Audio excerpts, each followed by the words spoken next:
Let's talk about islands today. So you have a blank piece of paper that looks like this, and it is 1 and 2 and 3 pages long.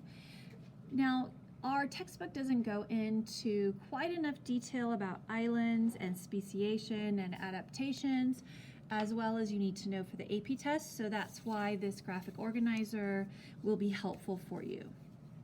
So what I'm going to do is normally I write on here with you, but then my writing is sometimes hard to read, so I'm going to show you the typed answers for you to copy down, but please listen to me talk and discuss these answers with you.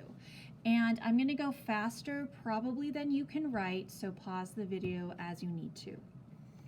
So adaptive radiation is when species develop specialized characteristics due to limited resources such as food and territory. So this is a form of natural selection. So this is done through natural selection. So those with favorable characteristics and adaptations will survive. Those without favorable will die off, and over time this radiation is kind of moving. It will move to species that are the best adapted to whatever habitat or climate they are in. So islands, now this is something that occurs on more than just islands, but islands in particular have this most often, and really specialized species. And again, islands are colonized by arriving from somewhere else.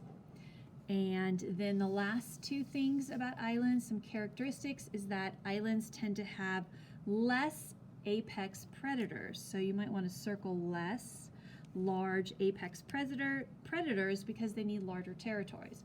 So you're going to have less species like big wolves or jaguars or mountain lions. So your big apex predators. Now there are predators, like for example off our coast there are the Channel Islands, and there's a fox that lives out there called the Channel Islands fox, and it's an endemic species that only lives on the Channel Islands off the coast of Ventura. And but it is a predator, but it's a little fox that is a predator out there because it doesn't need as big of a range or territory as others do. And then also on islands, you're going to have, now invasive species are a problem everywhere, but they're going to be particularly a problem on islands. And so this is a definition. Invasive species are ones that are introduced and did not evolve in the habitat. And there's the in parentheses. They are especially damaging as they are generalists and outcompete native species, which are usually specialists. I'll say often specialists. The native species. Pause if you're not caught up, but let's go on to the next page when you are ready. Okay, so over here, the next page, we have island biogeography theory. And so you have the lowest species richness, so the number of different species. This is a term you need to know. So species richness is the number of different species.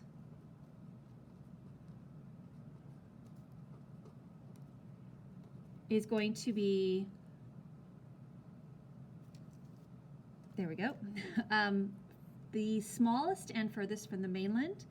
And the opposite down here, the highest species richness is large islands close to the mainland. Why? Well, when species migrate, they have a better chance of finding a large and close island. Also, larger islands have more food and niches for species to survive. Pause as you need to. All right, our last page up here, So habitat fragmentation takes this theory of island biogeography on islands and applies it to the mainland. So on the mainland, like where we live, we don't live on an island, how is habitat fragmented into little islands of habitat, of native areas? So logging roads and converting natural areas to agriculture, homes, and development. Those are the things that fragment habitat. So why does this decrease biodiversity?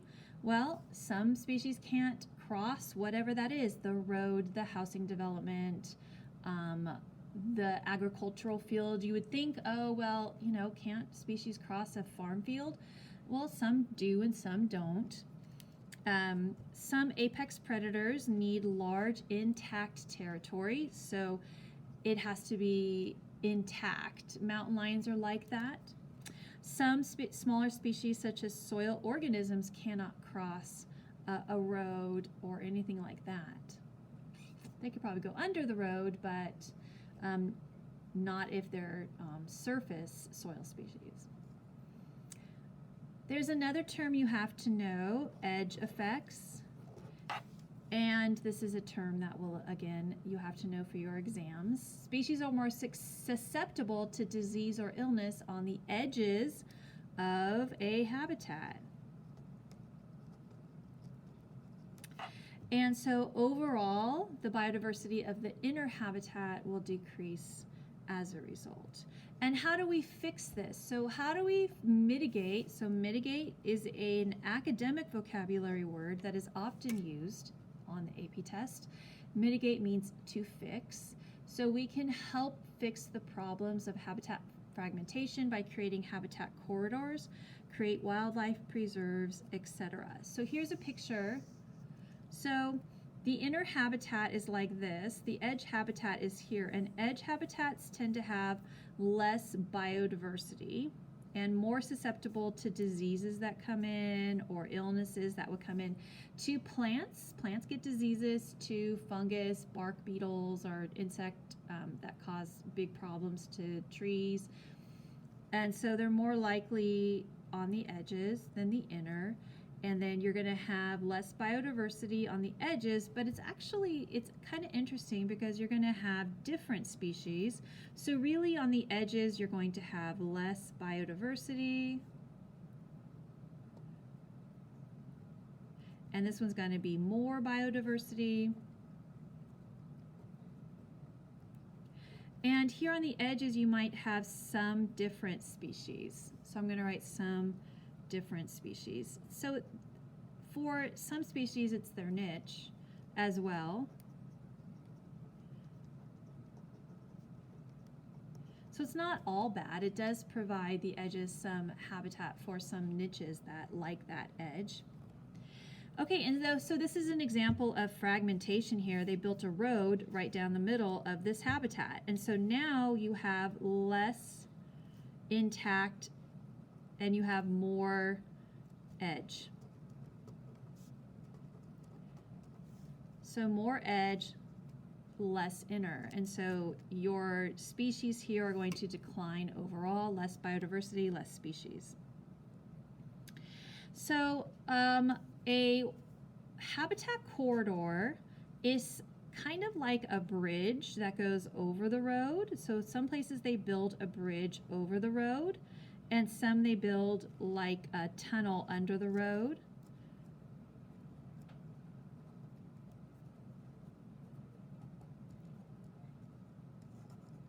So it can be a bridge or a tunnel that is built so species actually do use it. They find that species kind of roam kind of up and down a road trying to figure out the best place to cross because they know it's dangerous. And so oftentimes they'll come across a bridge to go over or a tunnel to go under. And so these corridors that we build for species really do work. All right, so you also have to know something called the SLOSS dilemma. It's an acronym: single large or several small reserves. So this is kind of a debate Should we, in terms of building reserves, so this is another way to fix, so wildlife preserves is another way to fix, and so your preserve discussion is down here. What is better? Single large reserves help large predators, but several small can bring less competition for species and allow them to thrive. Inner habitat increases with large areas, but edge species increase with smaller areas. So again, it's kind of pros and cons to both. And so what do you build? What do you preserve? And so those are not easy answers to find. All right, and that's it for these notes.